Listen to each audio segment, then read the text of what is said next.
Ya, berbicara soal proyek infrastruktur, tidak hanya MRT, karena pemerintah sudah menandatangani 3 proyek tol baru.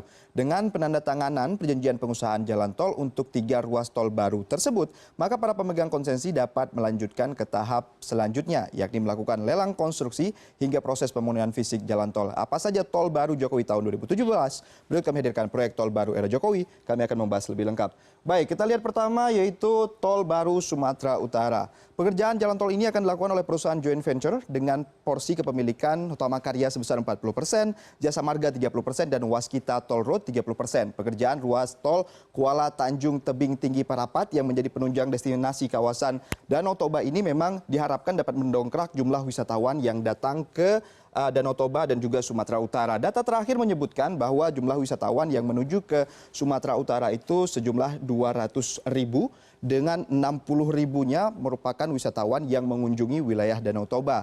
Dan ini memang proyek yang akan dibangun dengan panjang mencapai 143,25 km, dana yang dibutuhkan itu sebesar 13,45 triliun rupiah, dan izin konsesi bagi pengelola jalan tol itu selama 40 tahun. Dan memang ini sudah ditandatangani, tinggal pelaksanaannya akan dilakukan, dan memang pemerintah sendiri menargetkan akan ada 1.100 ruas jalan tol sepanjang 2015 hingga 2019. Baik, jalan tol kedua yang juga akan dibangun oleh pemerintah yaitu ini dia Jalan Tol Baru Banten. Ini jaraknya itu sepanjang 83,9 km akan menghubungkan Serang dan Panimbang. Berdasarkan data BPJT, ruas tol ini terbagi atas 3 seksi, yakni seksi 1 Serang Rangkas Bitung sepanjang 26,5 km.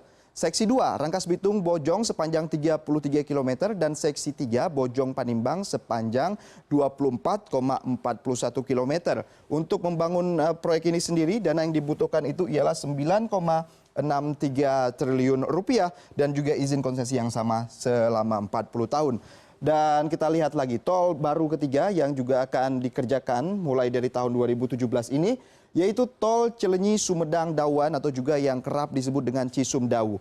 Ini menjadi salah satu proyek infrastruktur yang dikebut oleh pemerintah. Jalan tol sepanjang ini merupakan terdiri dari 6 seksi yang akan menjadi penunjang Bandara Kertajati di Jawa Barat. Berdasarkan data monitoring Badan Pengatur Jalan Tol atau BPJT, jalan tol ini akan melewati 7 daerah yakni Cilenyi, Tanjung Sari, Sumedang, Cimalaka, Legok, Ujung Jaya, dan Kertajati. Dan itu dia kalau kita perhatikan, dana yang dibutuhkan itu mencapai 8,41 triliun rupiah, dan kontraktornya ialah PT Citra Marga Nusa Pala Persada TBK. Baik, jika kita berbicara mengenai jalan tol, sebenarnya bagaimanapun juga pembangunan jalan tol memang harus dilakukan untuk meningkatkan efisiensi, mobilitas manusia, dan distribusi produk aneka industri. Di era Presiden Jokowi, pembangunan jalan tol diharapkan dapat mencapai hingga 1.100 km. Saat ini 70 tahun merdeka, jalan tol Indonesia baru sepanjang 948 km. Itu artinya masih butuh perjalanan, dan jika jalan tol ini terwujud, maka otomatis juga akan menarik investasi lebih banyak lagi ke Indonesia. Karena kenapa? Karena investasi tersebut akan tumbuh dipengaruhi oleh 2 hal. Yang pertama ialah fleksibilitas dalam regulasi, yang kedua tentu saja infrastruktur.